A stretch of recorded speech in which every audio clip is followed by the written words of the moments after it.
Bienvenidos a una nueva emisión de Máscaras, un programa, como decimos siempre, que abraza y protege y contiene el corazón de nuestros invitados. Hoy un invitado muy particular, ya les voy a contar por qué, y me pone ansioso, nervioso, feliz y emocionado. Para comunicarse con nosotros a través de las redes sociales pueden hacerlo a través de Instagram, @Héctor Maugeri, @Revista Caras. Y si van a la página de YouTube, directamente en nuestra cuenta oficial, que es Caras TV. Y ahora sí, quiero, antes de invitarlo a nuestro personaje de honor, contarles que estoy vestido por un maestro de la sastrería masculina, el señor José Balocén. Todo perfecto, acá lo vemos. Y ahora sí me tocó el momento de presentarlo a él. Para mí es uno de los referentes del periodismo nacional.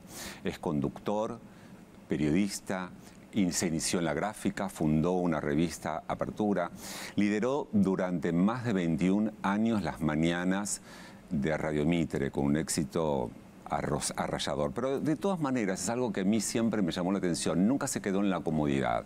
Él tiene voz propia, ha creado su propio estilo y ha logrado investigar y ayornarse permanentemente. Ganó todo tipo de distinciones. Martín Fierro de Oro, Conex de Platino. Fue nominado a los Emmy Awards durante su trabajo en Estados Unidos en la CNN.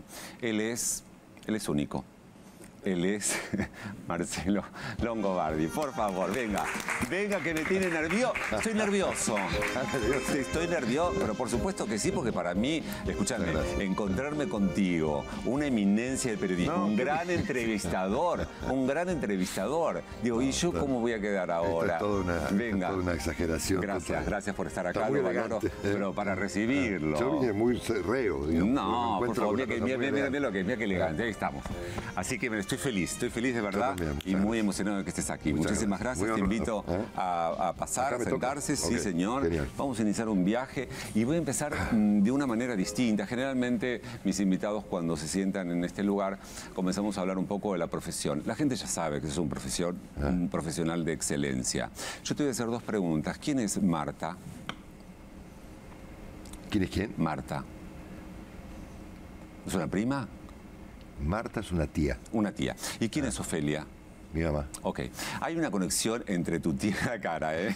Entre tu tía y tú. Por eso yo estaba nervioso. ¿Dónde me metí? No, quiero decir algo. O lo contás vos o lo cuento yo. Parece que tu tía Marta estudiaba psicopedagogía. No, Martita, mi prima. Ah, tu prima, ¿viste? Marta es una tía que murió. Bien, nos vamos ordenando. Que tiene una hija que se llama Martita. ¿Y qué pasó con Martita? ¿Fuiste como una especie de conejo de la India? ¿Por qué? Sí. Yo sabía que le iba a sorprender. ¿Por qué, Marcelo? ¿Cómo sabes eso? Yo sé, porque estudié mucho. Escúchame, Marcelo, estudio mucho. Contame un poco, ¿por qué ella tenía que hacer un test acerca de la prueba para sacar el coeficiente intelectual? Sí, ¿no? Era como una especie de ejercicio. Yo te doy mi versión de los hechos. A ver. Pero bueno, esto es lo que me contaron. Yo era chico y no tengo ninguna forma de verificarlo, con excepción de que mi prima Martita te ofrezca un testimonio. Lo vamos a averiguar. Resulta que mi prima Martita... Sí. A ver, mi mamá murió, eran 4 hermanos, vive una sola, que se llama Susana, mi tía Susana. Tengo una sola tía ahora en este momento de toda mi vida. Murió mi tía Marta, mamá de Martita, murió mi tío Alberto y murió mi mamá. Quedó mi tía Susana. Sí. Martita, hija de mi tía Marta, estudiaba psicopedagogía. Y tenía que hacer un experimento con alguien para medir no sé, la inteligencia, Sí, el coeficiente el intelectual. coeficiente intelectual. Entonces parece que... Como una tesis era, Sí, exactamente. laboratorio. Yo no sabía que estaba siendo sometido a un experimento, yo era chico, ¿no? Esto me enteré yo muchos años después, porque me lo contó Ofelia, mi mamá. Entonces parece que el test de coeficiente le dio altísimo, ¿no? Entonces le Sí, dijo, espera, te quiero agregar algo. Te estás olvidando que también se lo hizo a tu hermano. A tu hermano no le daba tan alto. A vos te daba no muy sabía alto. eso. Sí, te lo cuento para que lo sepas. ok, bueno, entonces resulta que parece que dio una cifra Altísima. fuera del promedio familiar. Sí. Entonces se lo dio a mi mamá y le dijo, mira, tu hijo tiene un coeficiente intelectual aparentemente asombroso, ¿no? Sí. Y mi mamá le dijo, no, ¿qué va a tener? Y le dijo, y se lo tiró a la mierda. O sea, nunca se lo creyó, digamos. Y le dijo, cambia de carrera. Cambié de carrera, sí. Yo me enteré de esta historia muchos años después y nada, me causó mucha gracia. Cambia de carrera, le dijo. No sabés lo que estás diciendo, cambia de carrera. ¿Sí? Este Frente chico a lo es que le un- pasaba a ese este niño chico que es un tendría tarado. unos 12, 13 años. Este chico es un tarado. Pero la vida Exactamente. le dio la razón. A, No tu, sé. a tu prima sí le dio la razón. Es un hombre muy inteligente y de una gran No, sensibilidad. yo soy hijo del método, no de la inteligencia. Del método. ¿Qué quiere decir eso? Que yo tenía un método, a ver, yo no terminé el colegio, ¿sabes? Todo el mundo lo sabe. Me costó muchos años de terapia, digamos, contar eso, ¿no? Inclusive a mis hijos. Hasta que finalmente, en algún momento, mi psicóloga me hizo creer que en lugar de ser un desmérito, era un atributo, no haber terminado el colegio y haber llegado a alguna parte, ¿no es cierto? ¿A qué iba con esto? Entonces yo nunca me creí que yo era inteligente, ni mucho menos, al contrario. Yo creo que soy un desastre. Posta. Sufro de un mal que te lo voy a contar ahora. Y por lo tanto he hecho un enorme esfuerzo, un tremendo esfuerzo, para llegar, no tengo muy claro a dónde, pero lo que ocurrió con mi carrera fue el resultado de un esfuerzo metodológico, disciplinado, rutinario, muy fuerte, ¿no? Logístico, muy fuerte. Que me cansó mucho eso, ¿no? ¿Te causó, por ejemplo... Me cansó. Te cansó. Uf. Y sí, sí, te cansó mucho. Pero volviendo un poco a ese niño, ¿no? Me hice reír con Para- mi prima Martita. Para que te demos más, ya te vamos a sorprender. Hablando de ese niño, quizás la gente no sepa, ¿no? Pero vos venís de una familia muy pobre, de mucho esfuerzo, tus padres, casi no supiste lo que eran las vacaciones, hasta, no sé, ¿a qué edad fue la primera vez que fuiste a Mar del Plata? En un fitito, Exacto. ¿no? Y tendría 14 años. 14 13 años, claro. sí. Y me da mucha ternura pensar en ese niño que además tenía, bueno, por supuesto, problemas en la escuela, problemitas graves. No sé si te portabas mal, no prestabas atención, A te ver. hacían bullying. Yo sufrí mucho de bullying, ¿Por exactamente. qué? ¿Qué te decían? ¿Por qué? Y qué sé yo, viste, a ver, yo fui a un colegio de curas salesianos que era un lugar jodido, ¿no? Diabólico, ¿no? Complejo, Diabólico. donde había una dramática preferencia por los que juegan bien al fútbol, ¿no? Entonces, si vos jugás bien al fútbol, eras Gardel. Si jugás mal al fútbol, eres un idiota. Y a mí me tocaba estar del lado de los idiotas, ¿no? Y sufrí mucho bullying por diversas razones. Porque, por ejemplo, tenía orejas muy grandes o por tonterías. Que en un momento determinado yo esto lo examino hoy en día mirando para atrás y lo revisé en una época que hice terapia y me resultó interesante, digamos, ayudar a entender mi vida, ¿no? Entonces un día se ve que me rebelé, ¿no? Y me volví una persona complicada. Complicada. Estallé, o sea que un día estallé y Sí, reventaste y dijiste no quiero volver y más a la entonces escuela. me volví imposible para los curas, ¿no? Insoportable. Me volví insoportable, al punto tal que a mi hermano pobrecito que murió, no lo dejaron entrar al colegio por los malos antes, porque viste que en el colegio esto de los salesianos, para pasar al secundario, Sí. Y para pasar los filtros de los años, que había, por ejemplo, que se poner 4 primer año, 3 segundos, 2 terceros, había pasado un filtro. Y pobre mi hermano Mario no pasó el filtro por mi culpa. Por tu Tuvo que cambiar de indisciplina. colegio. Por mi indisciplina. Sí. Pero yo creo que esa es una Pero forma... fue una disciplina súbita, ¿no? Es decir, fue de un día para el otro, ¿no? No es que fuera una disciplina Sí, gradual. Yo digamos, ¿no? supongo que esto sucede también como una forma de defenderse, ¿viste? Estar Sí, harto, claro. decir basta, me cansé, hasta acá es, y se terminó. Exacto. Y fue muy sorpresivo para toda tu familia, evidentemente. Sí. Y a partir de ahí te empezaste digamos, te alejaste de la escuela y ¿qué tipo de niño eras? Bueno, yo tenía, cuando me echaron del colegio... ¿De quién salen los ojitos así tipo chinito? No lo sé, pero tengo mis hijos divididos entre chinitos y no, Claro, chinitos. ¿sí? pero de tu familia, ¿quién tiene los ojos chinitos? Tal vez mi papá, puede ser. Sí, ¿Sí? sí, los ojos así chiquitos, sí. Sí. Achinados, sí. Claro. Bueno, Sí. a los 15 años me echan del colegio, después de haber cometido... a ver, hoy en día lo mío era una tontería, ¿no es cierto? Es decir, yo hacía actos de indisciplina, si querés, vistos hoy en día, menores, ¿no es cierto? Pero un día me descubrieron falsificando la firma de mi papá, en un parte donde le avisaban a mi papá que yo era el mismísimo Satanás, ¿no es cierto? Entonces yo ya le había dado tantos disgustos a mi padre, que estaba desempleado, que se me ocurrió, de manera piadosa, falsificar su firma en un parte de esos que te ponían en los colegios, Sí. ¿viste?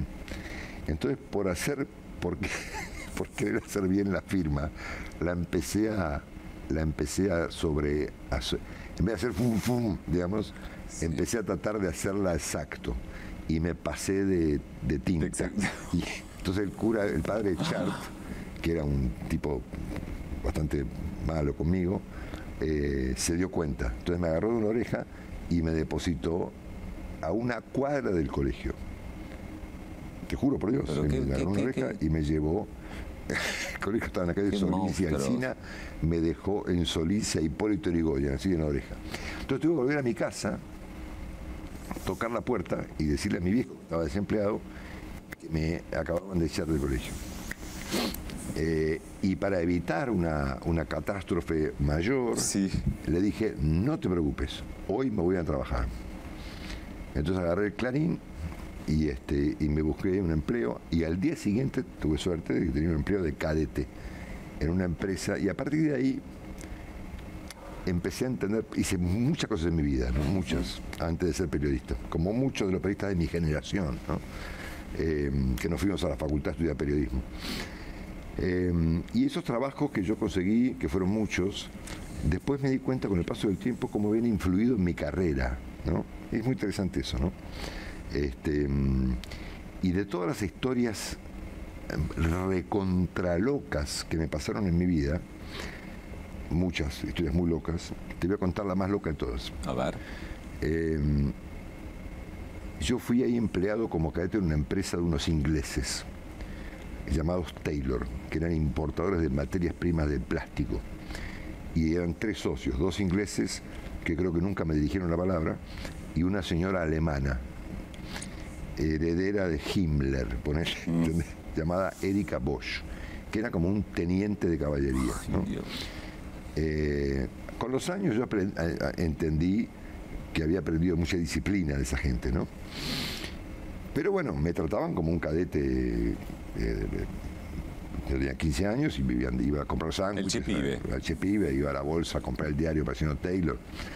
Entonces, bueno, pasan los años, y hace unos 4 o 5 años voy a una escribanía, a la vuelta de la empresa Taylor y compañía. En la calle, esto era la calle Reconquista 533. Bueno, entonces voy a la escribanía, y como llegué antes de la hora de la firma, tenía que firmar un poder, qué sé yo, dije, voy a ir hasta la puerta de Taylor y compañía a ver qué hay, ¿no? Un edificio viejo de la calle Reconquista. Entonces entro al edificio y había una recepcionista, un edificio viejo, ¿no? Y le digo, dígame, ¿acá sigue estando Taylor y compañía? Sí, sí, me dice. La señora Bosch aún sigue viniendo, está muy viejita, pero aún viene.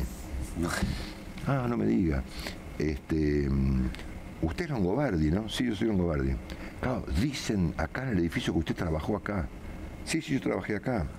Entonces de repente entra una señora y me dice, Marcelo Longobardi, sí, yo soy la secretaria de la señora Bosch. Qué bonito. Que aún viene a trabajar acá. Vengan a visitar, siempre se acuerda de usted, qué sé yo. Bueno, ok, un día vuelo, qué sé yo. Bueno, me voy. Salgo del edificio y me voy a la escribanía. Salgo de la escribanía y me choco con un tipo en la calle. Yo salí así, ¿me puedo parar? Sí. Salí así de la escribanía, hago así, ¡pam! ¡Pum! Me choco con un tipo, un señor mayor, grandote. Me dice, Longobardi. Sí, soy yo. ¿A qué no sabés quién soy yo? Pues bien lo que es la historia, ¿no? No, ni idea, le digo. Soy el contador Capurro. El que te dio el primer empleo en Taylor y compañía. ¿No te acordás de mí? Yo ahí me acordé del tipo, era el contador de estos tipos, que fue el que me firmó la ficha de ingreso. Y no sabés lo que llevo conmigo, me dice. Y saca la billetera y tenía la ficha de ingreso mío en Taylor y compañía en los años 70. Me dice, la tengo acá, pues se la muestro con orgullo a mis nietos. Y el tipo llevaba en la billetera la ficha de ingreso que yo firmé cuando tenía 15 años. Esto me pasó hace... Las vueltas de la vida, ¿no? 4 años. Sí, re loco. Increíble.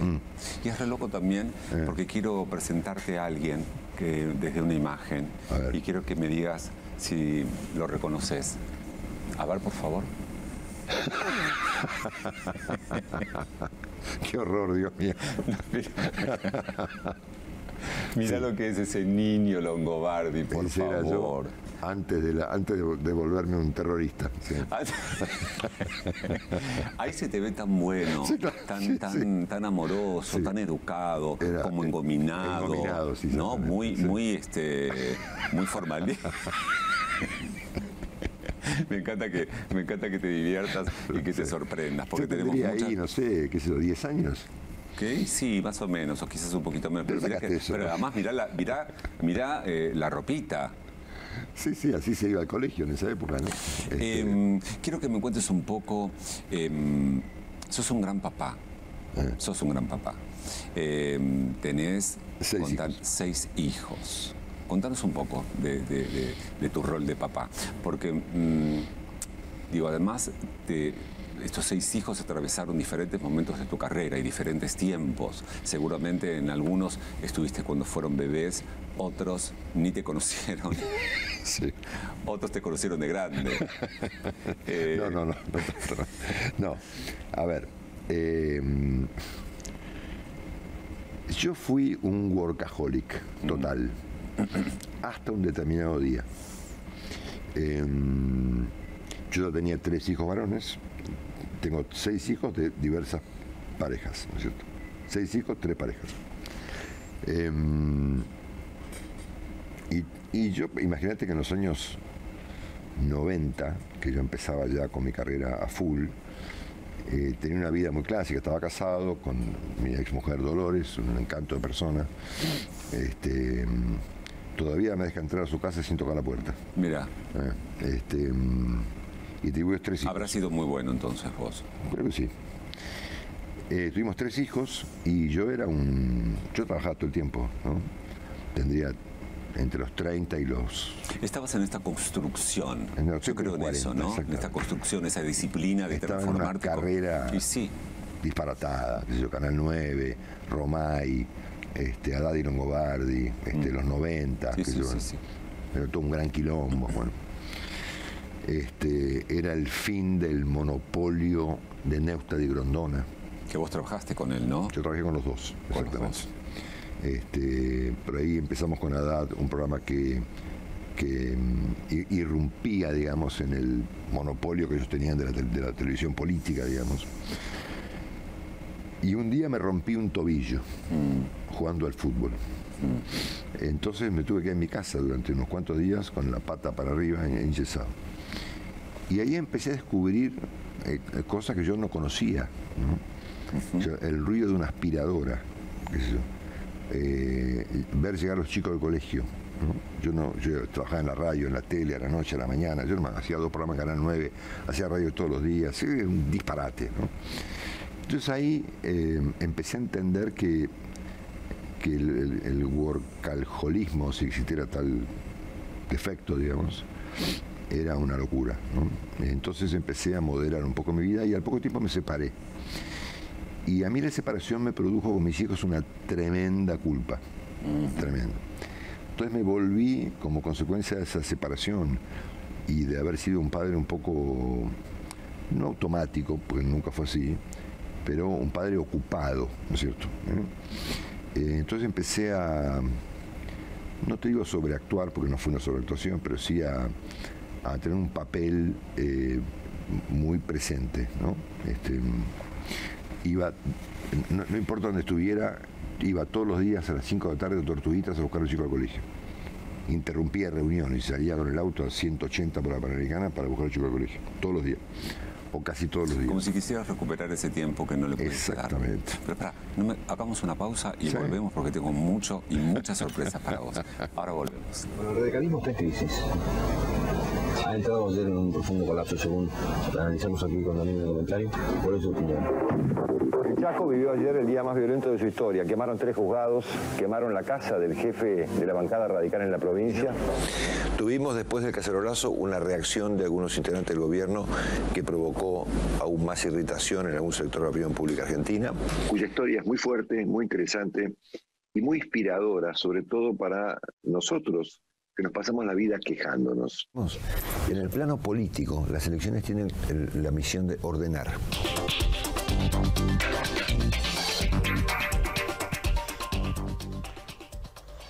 Hola Jorge, bienvenido. Acá de intruso. ¿Cómo fue el fin de semana del intruso? ¿Todo bien? Muy bien, por suerte, sí, sí.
Decías que te había sorprendido al inicio del reportaje, pero yo creo que te voy a seguir sorprendiendo, porque esta vez no te sorprendo yo, te van a sorprender ellos. Hágalos, por favor. Quiero que llegues a San Andrés y a Buenos Aires de Golf. Piojo, ¿cómo se dice jefe? Jefe. ¿Cómo le pega el jefe? Pa. Pa. Hola Marcelo, soy Félix. Vos sos un abuelo muy bueno. Qué hermosura. Decime, mirá lo que son. Bueno, vamos a contarles que son los nietitos, Félix de 4 años y Bauti, que además todos te piden ir a la cancha de golf, que ahora vamos a hablar. Pero yo, como no tenemos tanto tiempo, te voy a hacer como un ping-pong y vos me vas a ir contando si lo que yo digo es verdad o no. Okay. En principio, que eso es un inútil en la casa. Un poco menos que antes. Un poco, bueno. Sí. Ahora sabes encender una hornalla o hacerte un café. La hornalla no puedo. No, hornalla no, me joda con la hornalla, no tengo forma. Ok. Pero el microondas. Microondas sí. Bien. ¿Y te sabes cocinar algo? No. Nada. Perfecto. Sí, la máquina de café. ¿Y qué más? Nespresso y microondas. ¿Y sos, hasta ahí llego. ¿y sos Tostadas. Tostadora. Ah, tostadora, qué bien. Muy bien. Sí. ¿Y sos capaz de hacerte un té? No. Bueno, anyway. Decime una cosa, vamos a otra. Escúchame, ¿qué pasa con el orden y la geometría? Bueno, no sé, cuando yo era chico y fundé la revista Apertura, empecé con el periodismo y mi vida era un caos, era muy desordenado. Entonces, no podía convivir con el caos. El caos afectaba mi poca creatividad. Entonces encontré que yo necesito cierto orden para poder pensar. Bien. Y entonces así funcioné. Es una cuestión, digamos, no sé si práctica, pero que tiene que ver con mi cabeza. En el caos yo no funciono. Entonces necesito tener un ambiente ordenado. El chiste de la geometría surgió con mis pases con la nata, y ahí yo le confesé que yo era, ¿cómo se dice? Que me gustaban las cosas como proporcionadas y además también la paleta de colores, porque por ejemplo sí. sabemos que en tu vestidor vos tenés, por ejemplo, desde el color blanco pasando por todas las gamas de los rosas, sigue el lila, toda la gama de los lilas hasta el celeste. Que tenemos también zapatos. ¿Qué pasa con tus zapatos? ¿Cómo puede ser que tengas los zapatos en cajas totalmente cerradas y puedas reconocer? Les pongo con un marcador el nombre. Les pones con un marcador. ¿Sabes por qué es? Porque como yo fui muy pobre, digamos, sí, pobre, ponele, cuido las cosas que me pude comprar. Entonces tengo, no sé, estos zapatos, por ejemplo, tienen 10 años, ¿ok? Ponele. ¿No? Qué bueno eso, qué buen mensaje. Cuido las cosas, soy cuidadoso con mis cosas. El dinero no te hizo un Soy recontra generoso con todo el mundo, con lo que puedo, naturalmente. Yo no soy millonario ni cerca, ni rico, ni mucho menos. Sí. Clase media, un poquito más. Y soy todo lo generoso que puedo con todo el mundo, y soy cuidadoso con mis cosas. Pero lo que te decía es que bueno esto de tener ese recuerdo, y que ese recuerdo te haya vos marcado de tal manera que puedas valorizar y no naturalizar lo que hoy de verdad tenés, que es maravilloso y que te da la posibilidad. Un día Laura me dice... Laura Palermo, que es tu señora, sí. hermosa, que además es ciclista profesional, es casi un atleta. Es un atleta. Sí. Un día me dice, Marcel, decime una cosa, ¿por qué carajo tenés tantas medias? Yo no había pensado eso, ¿no? Y después me di cuenta y le dije, ¿sabes qué? Porque yo cuando era chico no tenía medias, ¿entendés? Y las 3 que tenían, por ejemplo, los compartías con tu hermano y se peleaban. las robaba mi papá. O se las robaban a tu papá. Se las robaba yo, claro. Qué increíble, qué increíble. Qué aprendizaje que eso también deja en la vida de uno. Sí, claro. También tenés libretitas, ¿no? Donde anotás cositas del golf, todos sí. Todo lo que vas haciendo del golf. A ver, el desorden, el caos me produce desconcentración y afecta mi método. Y como yo creo ser un hijo del método, no del talento, viste que los tipos muy inteligentes les importa un corno si alrededor de ellos hay un caos, ¿no? Como yo no creo ser eso, necesito una... Como que te educas todo el tiempo, te pones una disciplina. Una disciplina, un cierto orden para poder funcionar, digamos, ¿no? Entonces, claro, la geometría, ¿cómo se dice? No me sale la palabra ahora. Las proporciones, los colores, el orden del escritorio, tengo pila de hábitos y de tocs, ponerle. El más agudo, por ejemplo, dijimos muchos, ¿eh? El más agudo. Hemos dicho muchos, pero por ejemplo, el más agudo, ¿cuál crees que es? El que decís, bueno, acá tengo que trabajar un poquito más. No sé, agudos son todos. ¿Cuántos hay? ¿Cuántos? Tendría que pensarlo mucho, pero... No te lo puedo contar. No, sí, contámelo, por favor. Lo voy a averiguar, ¿eh? Averiguarlo para la próxima. No, tengo muchos toxis. Lo que es maravilloso también. La simetría, no me salió la palabra. La simetría. Esto que a mucha gente, si no te conoce, piensa que sos una persona de mal humor, distante, fría, y la verdad es que conociéndote y hablando con vos, sos todo lo contrario, sos como me parece que es ese niño del que hablábamos en el bloque anterior, habita todo el tiempo en vos, está esa rebeldía, esa ternura, esa sensibilidad, sos un tipo muy sensible también. Y encontraste en el golf como un camino donde no hay vuelta. El golf empezó en mi vida, el golf es un asunto muy importante en mi vida, como deporte, ¿no? Y el golf no es un chiste, ni es un deporte social, ¿no? Al menos para mí, ¿no? El golf es un problema, ¿no? Porque es compulsivo, ¿no? Tiene cierto nivel de adicción, ¿no? Y yo empecé a jugar al golf porque mi hijo Franco, el mayor, el papá de Félix, estos niños, Félix y Bautista, ya son golfistas. Es que uno de ellos estaba reclamando cuándo me vas a llevar a la cancha de no sé dónde, de Escocia. Exactamente. Entonces, por seguir a mi hijo Franco, que tenía 3 años, en ese momento que empezó a jugar al golf, yo empecé a jugar al golf con él, ¿no? Y ahí empecé a ver, vi cómo mis hijos se educaban en el golf, que es algo muy interesante de ver, en un deporte que no tiene referee, ¿no? Y que uno tiene que ser su propio referee. Y obviamente hicimos, el golf terminó de unificarme con mis hijos varones. Fabuloso, porque además tienen 2 grupos, ¿no? Digamos, dos equipos, sí. 2 equipos, A y B. El A y B. ¿Vos en cuál estarías? Yo estoy en el A con mi hijo Ignacio, que es el varón del medio, psicólogo. ¿Y el otro? Y Franco y Gastón, que son el mayor y el menor de los varones, en el equipo B. Y esto es una batalla campal, familiar. La familia está dividida entre el equipo A y el equipo B.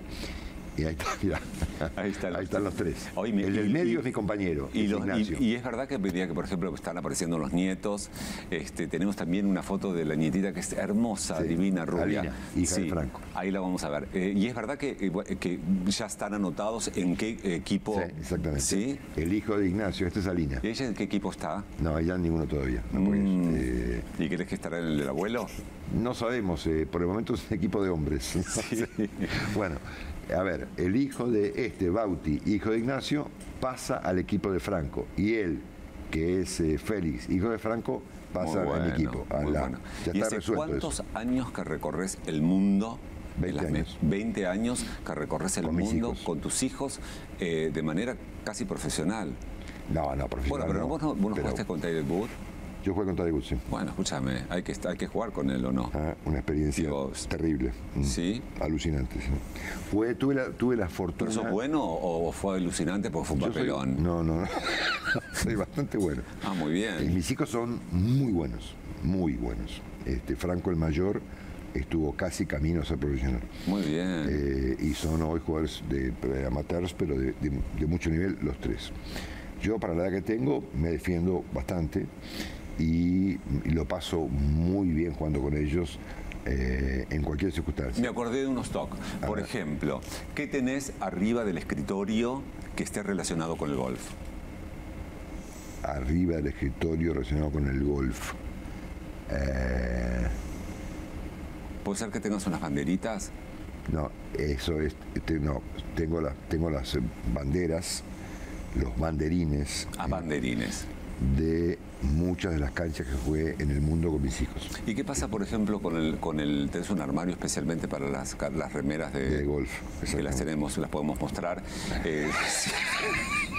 Míralas, mostrando pero la cantidad de remeras.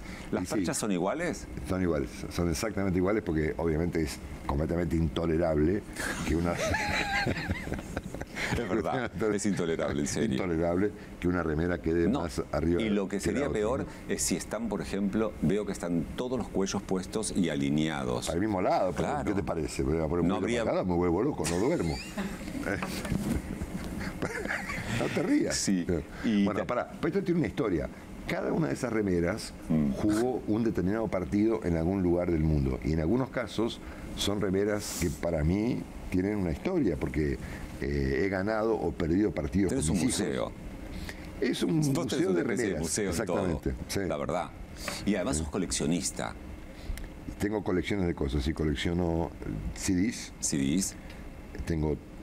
Ya no los tengo más físicamente, los tengo ripiados en una computadora, ¿no? Debo tener... Pero a mí me gusta el físico, yo también soy coleccionista y trato de no me entran ya, no tengo forma físicamente de que me entren. Bueno, sobre todo si, por ejemplo, y ahí hablamos un poquito del TOC, si, por ejemplo, una obra como, no sé, Fanático de Tosca o de La Traviata la tenés 20 veces o 20 versiones y todo, o sea, bueno, ahí sí que no te va a entrar nunca nada. Creo que tengo todas las versiones grabadas de ciertas óperas. Claro, por eso no te entera nada. Bueno, sí, tengo 4.000 discos, ¿no? Wow. Esto va desde la ópera hasta la música clásica, hasta el rock británico, El rock no la apareció. música contemporánea. Claro, pero el rock te empezó a conmover hace poco o no, hace mucho. Hace mucho. Uno de mis trabajos antes de ser periodista fue vendedor de equipos de música. Y ahí trabajé con un tipo que estaba re loco, llamado Rafael Quesada, que tenía una empresa que se dedicaba a importar equipos de música, época de Martínez de Oz, ¿no? En La Plata Dulce, ¿no es cierto? Y yo había empezado como cadete, fui cadete en muchos lugares y un día me volví cadete de unos alemanes llamados Hapke de apellido, que importaban equipos de música. Los alemanes me tenían cagando, obviamente, y yo hacía el reparto de equipos de música. Y yo aprendía todo, ¿no? O sea, revolvía los papeles, aprendía. Trataba de saber. Yo no iba al colegio, dijo, bueno, yo tengo que buscar un modo de aprender. Entonces, procuraba aprender lo que sea. Entonces aprendí mucho equipo de música siendo cadete. Por lo tanto, la competencia de estos alemanes, el señor Quesada me contrató como vendedor. Y ahí conocí, porque Rafael es un gran músico también, aprendí a apreciar el rock británico de los años 70 y 80, que escucho hasta el día de hoy. O sea que mi colección de música es hermosa, completamente ecléctica. Mira, hablando de colecciones, te voy a explicar. Esta es nuestra musa, es el Maucheri que tenemos aquí, y te voy a presentar a mi secretaria, que es Lolita, y te voy a hacer entrega. Has ganado muchos premios, has ganado todo, pero no tenés el Minnie Mouse. Ahí tenés el Minnie Mouse, que es, mira, por Woody Tucumán, es totalmente hecho a mano, dibujado, pintado, con el símbolo de las máscaras. Lo voy a poner en mi biblioteca, al lado de un muñequito que tengo, que me acompaña a todos lados, que me lo regaló Willy Cohen. ¿Me vas a mandar una foto que después lo vamos a Hoy mostrar? mismo te la mando. Qué linda. ¿Cómo estás, Lolita? ¿Bien? Bien. Qué lindo el look. Muchas gracias. Muy. ¿De quién es? Mío. Ella tiene su propio look. Muchísimas gracias. Bueno, voy Mira, a ponerlo al lado de Edgar Allan Poe. wow. Es que sí, además sos un gran lector. Y mira, tenemos un montón de cosas que quedaron en el tintero, porque para hablar con vos deberíamos hacer varios programas. De todas maneras, me quedo con lo mejor de vos, que tiene que ver con esta gran sensibilidad, con este humor que muy pocos conocen. Tratamos de sorprenderte. Te reí mucho. Y de verdad decirte gracias. No, yo creo placer. mucho también en el abrazo, con el abrazo que uno se reinicia Se me pasó muy y se rápido conecta. esto. Pasó volando. Así que me pongo de pie, te abrazo, te agradezco enormemente y me encantó. Gracias. De verdad, este encuentro. Gracias. Un placer. Un aplauso para él, por favor. Es como diciendo, y ahora.